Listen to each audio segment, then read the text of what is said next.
Okay. So magandang hapon po muli sa inyong lahat. Bago po tayo mag-start ay makakarinig po ulit tayo ng isang awit. Ano po?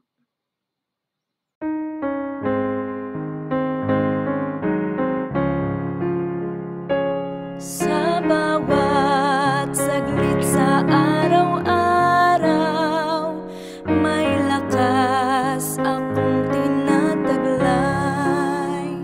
Sa Ama ako'y magtitiwala, kung kaya't hindi nanghihina. Puso niya'y lipos ng kabagan, pagpapala niya'y laging lan. Sa lahat ng aking sinasapit, pala niya'y hindi nasasait. Si Jesus ay lagi kong kapiling, pala niya'y hindi nagmamaliw. Kung ako ay may kapighatian, ito'y agad niyang pinapasan. Siya'y gabay at aking tagapayo sa gitna ng magulong mundo. Kung kaya't hindi na uubusan ng lakas na aking kailangan. O Jesus, ako'y iyong tulungan, laging sa lakas mo manangan. At kahit saan ako dumako, kalingain mo yaring puso.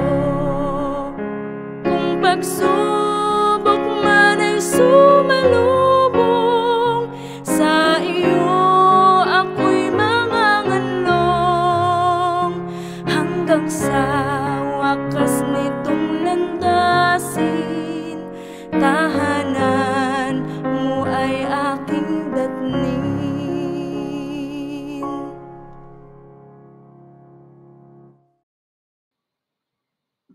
Okay, so tuloy na po tayo. Nung nakaraan ay salu-saluhan tawag. Pinag-usapan natin yung ibinibigay ng Diyos ang lahat ng ating mga pangangailangan.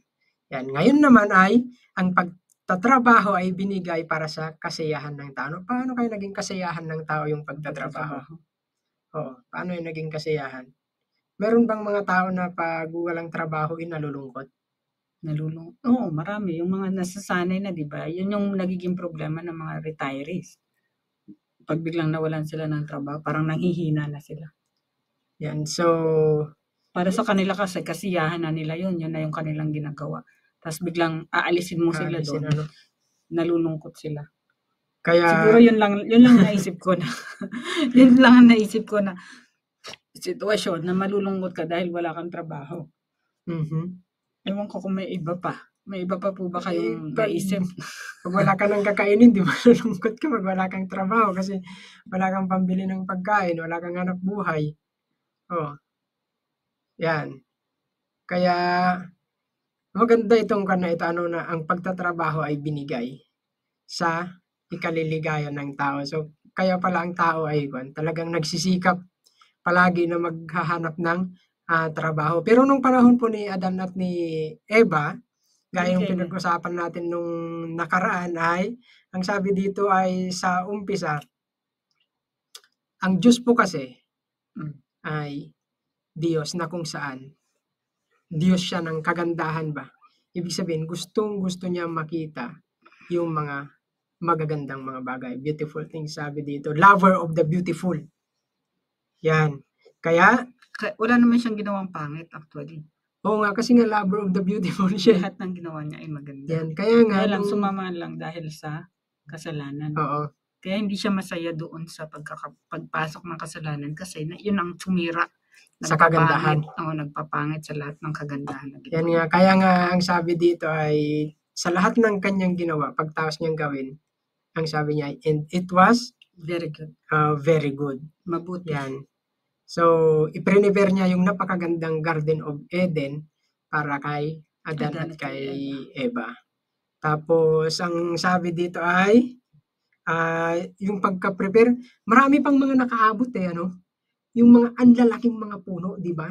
Bago nagbaha, lahat ng mga tao bago bumaha, naabutan nila yun. Yung mga talagang yung mga naunang mga puno. Yung puno na hindi lumaki galing sa maliit na seed. Hindi na sila lumaki. Kasi nung sinabi ng Diyos, magkaroon ng puno na sila, malalaking puno na. Yan.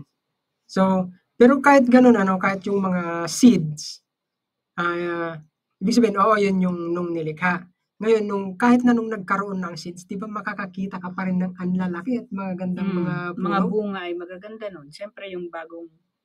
Sa Mindoro, ang dami, mga akasya. Malalaking puno. Ang lalaki, ang gaganda tignan. Ang kakapal ng mga dahon, yan. So, hindi lang yan siguro sa Mindoro, lalo na dyan sa Pilipinas, yung mga lugar na kung saan hindi talaga nadadaanan ng bagyo. Napakarami dyan na magagandang mga puno. Di ba meron silang pinagmamalaki na puno dyan na malaki dyan sa may California? Yung Sikia tree. Sikia, basta tunog ganun. Daang taon na. Yan. Tapos dun sa San Jose, sa Mindoro, meron dati dun sa pilot school, yung sabi nilang centennial tree na acacia. Yan. So, ang ganda talaga tignan. So, ang Diyos talaga ay Diyos ng kagandahan. Diyos na gusto niyang ang magagandang mga bagay. Ngayon, bilang mga guro ng tahanan, tayong mga magulang, ano ang may sasabi natin sa ating mga anak pagdating sa pag-aalaga ng kalikasan? Dapat pangalagaan nila. Hindi yung sisirain. Dito sa palibot natin dito sa may Thailand, ayaw nila yung mga nagsusunog, di ba? Hindi sila halos, walang nagsusunog dyan ng dahon dyan sa community natin. Yan. At ang mga puno nila dito ay malalaki din. Ngayon, ang isang naging cause ng massive na logging ay baha, di ba? So, talagang kahit sa mga school sa Pilipinas, sa government school sa DepEd, talagang itinuturo yan, nasa libro yan kung paano iingatan yung kalikasan. Yung kalikasan. Mauna sa hindi pagtatapon ng basura. Kung saan-saan. Mga plastic. O kaya maganda ang program ng government ng Pilipinas. Diba? Tsaka nagkaroon tayo ng mga programa na no to plastic. Diba? No to plastic. Cellophane. Sa Candelaria tayo, no to plastic na dyan. Sa Lipa. Yung mga papel ang ginagamit na balutan. Magdala ka nung net bag. Magdala ka ng tawag namin sa Mindoro Icon, fishnet. Oo, fishnet ang tawag namin yung net may butas-butas. Net bag. Oo. Kasi nga, fishnet sa amin kasi doon may lalagay yung isda. Hindi mo naman kasi pwedeng ilagay yung isda sa supot. Sa papel na nalalagyan. Yan, tapos meron yung basa niya. Pero naabutan mo ba yon nung bata ka pa, yung asukal na nakalagay sa brown na papel? Hindi ko matandaan. Kasi noon, gusto ko yun, pag bumili si tatay ng asukal, tapos nasa brown na papel, ililipat yun sa garapon. Ngayon, may mga part doon na buo, yung hindi siya mag-flow na gano'n. Yun ang kinakain ko noon . Naalala ko noon, ang balutan ng papel lang. Papel lang talaga. Para paper. Grabe yung pagka-invento kasi ng plastic. Pero ang tinutukoy dito ay yung mga puno, yung mga halaman, ay ang isa sa purpose niya talaga ay, sabi dito, for ornament. Pampaganda. Oo. At hindi lang yun. Kasi yan din yung nagre-recycle ng oxygen. So, hindi lang yung ginawa ng Diyos na pampaganda. So, double purpose nga yung pagkakagawa ng Diyos . Kasi, dahil din sa mga dahon, nagpo-process yun yung carbon dioxide na ine-excrete natin, inilalabas natin, iproprocess niya yun para maging oxygen, na yun naman yung ating kailangan ng ating katawan. Yan. So, kailangan talaga sa bahay natin magsisimula mismo kung paano pangangalagaan ang mga puno. Minsan kasi, puno at mga halaman. Oo, kasi minsan po hindi tayo aware na inis tayo pag may puno na ang dami palaging dahon na winawalis. Yan. Mga kaibigan, hindi lang tayo receiver. Tama ba?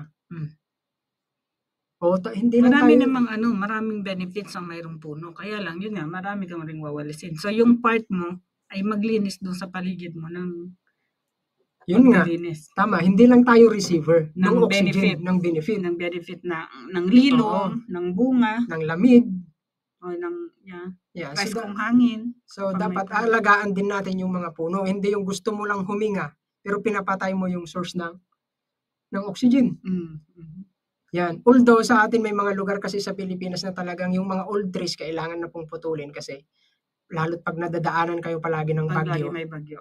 Yan. So, kailangang i-cut tapos Kasi delikado kung matumba naman sila. pero dapat palitan. So, bago natin i-cut, pag pinaplano nyo ng i-cut, halimbawa 2 years bago mo i-plano i-cut, Or 5 magtanim ka na. years, mga 5 years. Yan. May patubo ka na na pamalit. Oo, napamalit. Dito po kasi sa Thailand, dito sa may province banda na kinalalagyan namin ay hindi nadadaanan po talaga ng bagyo. Wala silang bagyo. Oo, simple-simpleng ulan lang. Siguro dun sa may mga southern part banda yung malapit na sa Pinas na mga nadadaanan, baka meron dun. Pero dito po ay wala. Pero ang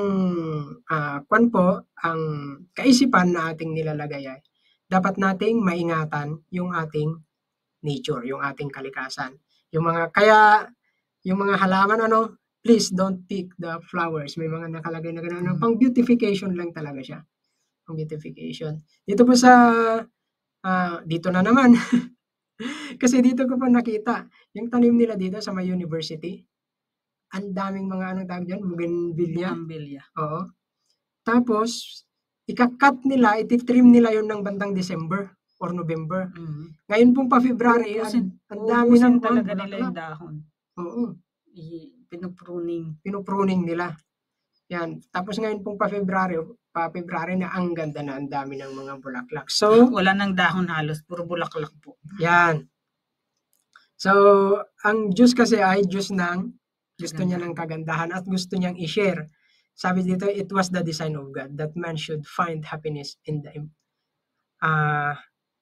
employment of tending yung kanyang mga ginawa. So, bakit ibinigay ang pagtatrabaho? Sabi po dito sa Bible, sa Genesis, na inuutos ng Diyos na dapat ingatan ng tao yung yun na actually ang unang job description. Yun nga, naingatan niya yung kanyang siguro pangalawa. Kanyang mga nilikha at magtatrabaho siya. Anong unang job description na binigay kay Eva at kay Adan?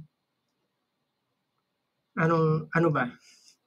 Hindi ko maalaman dun sa dalawa. Basta tinutusan sila Go na go and multiply and then subdue the earth. Tapos alagaan yung mga pero bago pa si Eva, inanuhan ng Diyos si Adan na pangalanan. Oo, pero itong sa akin natin ay yung pag-aalaga. Pangalanan yung mga hayop. Pag-aalaga nung mga kalikasan. Yun yung na kung saan yung atin pong kalikasan. Talagang kung hindi po ito natin aalagaan, hindi ito magtatagal. Tapos pa, pag may sinira tayong kalikasan, may domino effect siya. Halimbawa, nagtapon ng basura sa ilog, namatay yung ilog, madaming nadadamay. Walang ng pagkain, wala kang isda. Yan, yung mga puno doon sa kalapit. Tapos pagka kalimitan yung mga ilog na malalalim, pag wala na yung mga puno dahil tuyo na yung ilog, magla-landslide na rin.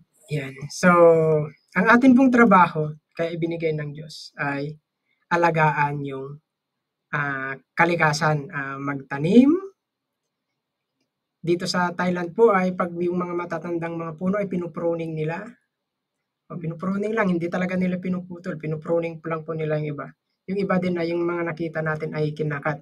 Pero yun po ang basic na ating gawain. Kaya binigyan tayo ng Diyos ng trabaho ay para alagaan yung kanyang mga nilikha. At sa trabaho po na yan na ibinigay sa atin ng Diyos ay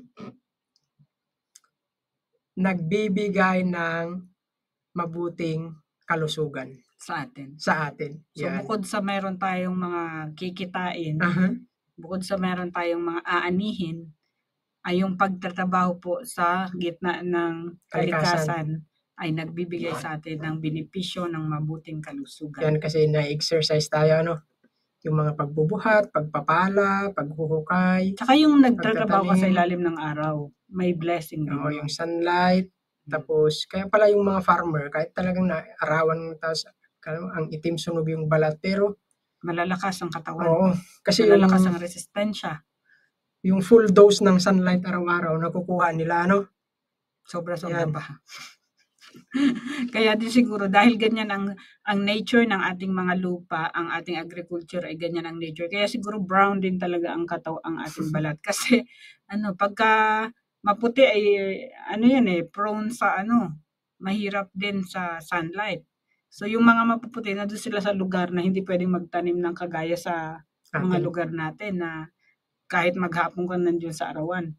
Oo. Kasi kung maputi ka, tas ganun ang balat mo, hindi yun pwede dun sa nasisikatan ng araw. Malibang mag-adapt yung katawan mo na, masusunog talaga. Pero kung sa atin, na normal tayo na mga kayumanggi, okay lang.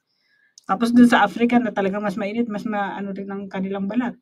Siguro lang yun. Alam na ng Diyos yan. Binalanse na ng Diyos kung saan ilalagay kung saan nilagay yung mga tao.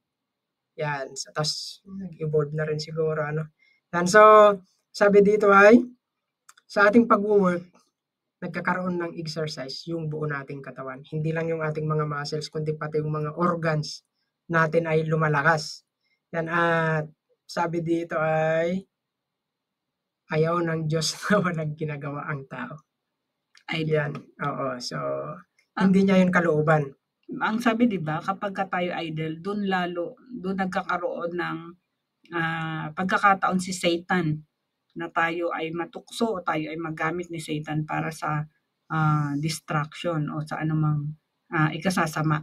Kasi pag walang ginagawa yung utak natin, walang ginagawa yung katawan natin, doon tayo open sa mga suggestion na ni Satanas. Ganun. Kung ano-anong mga pumapasok lang sa kaisipan, Yan. So, napakaganda po, na gawin nating busy ang ating katawan. Minsan nakakapagod. Pag pagod na po kayo, magpahinga na. Magpahinga, hindi naman po talaga sinasuggest sa atin, although sa ating mga farmers, kasi ako po, lumaki rin ako sa farm, Talagang minsan, para ibang gawa na ulit yung magawa bukas, makastart na ba ng iba? Pipilitin na tapusin talaga yung work na natitira pa sana. Pipilitin. Ngayon, maraming challenge kasi madaming tukso para hindi tayo mag-work Mag-upo lang tayo. Ang gadget na yan. Oo. Mga bata natin ngayon, pinapalaki na nagfa-farm. Sa gadget. Doon nagtatanim. Nagpa-farm sa gadget, no? Nakaupo lang. Pagkakain, halos ayaw nang kumain, puro gadget na lang ang ginagawa. Hindi po yun maganda. So, hindi yun ang kalooban ng Diyos, kundi i-toil po natin yung ibalik natin sa original na alisin natin ang gadget at ang ating mga anak ay gardening sa likod ng bahay, sa paso. Turuan natin na magtrabaho at ma-enjoy nila ang pagtatrabaho. Sa water bottle. Yan. Wag po tayong kasi yung iba very protective sila na magpuputik ka, magdudumi ka, mababasa ka, ganyan, di ba? Pero yun po ay kasama sa magpapalakas ng kanilang mga resistensya, ng kanilang katawan. Ayan, kasi pag na-expose tayo ay ang talaga namang madumi ang ating paligid. So pagka na-expose po ang bata na lagi niyong ikinulong sa bahay, hindi naaarawan, lagi nakakulong lang sa aircon at hindi lumabas at biglang kayo nailangan lumabas, magkakasakit po agad. So i-expose po natin, palabasin natin yung ating mga anak. At maganda siguro, wag nating utusan. Samahan natin. O kaya isama natin. Mag-garden tayo, isama natin yung ating mga anak. Parang yung anak nila Boss Bob at saka Ma'am Nora. Pag nagpunta sila sa kanilang bukid, lahat kasama kahit yung pinakamaliit. Pagtatalok lahat. Pag nag-aararo, nagtatabas yung iba. So, na-experience nila first hand yung karanasan sa bukid. Pag may mga tanim na sitaw ay dinadamuhan.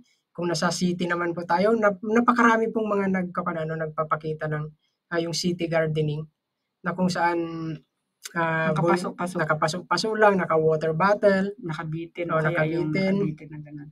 Yan. So, yan po ang kwan. Basta't maging open lang po tayo na ano yung mga suggestions. Oo. So, yan ang benefits ng mayroong ginagawa. So, na-exercise, nakakakuha ka ng sunlight, lumalakas ang muscles, ang organs, tapos syempre, pag nagtatanim ka kasi automatic yan, may kakainin ka. Ang sabi nga nila, pag mayroon kang pananim, meron kang tinanim, meron kang aanihin. Tapos ngayon, binago na yun. Pag nagtatanim ka raw, para kang nag-iimprinta ng sarili mong pera. Depende sa tanim. Okay, depende sa tanim. Pero ibig sabihin kasi, pag may tanim ka, pag may inani ka, piniprint mo, yun talaga yung kanan. Magiging pera talaga yan. Iniba lang yung wordings, pero ibig sabihin ay ang pagtatanim, ang kasipagan po ay maraming benepisyo. At sa ating pong spiritual na buhay, hindi po kalooban ng Diyos na tayo ay walang ginagawa dahil magiging faculty yung ating magiging yung ating kaisipan. Magiging subject sa mga tukso ni Satanas. So, maging busy po tayo palagi. Maging abala. Okay, so maraming salamat po sa inyong pakikinig, sa inyong pagsama. Kita-kita po tayo ulit sa sunod.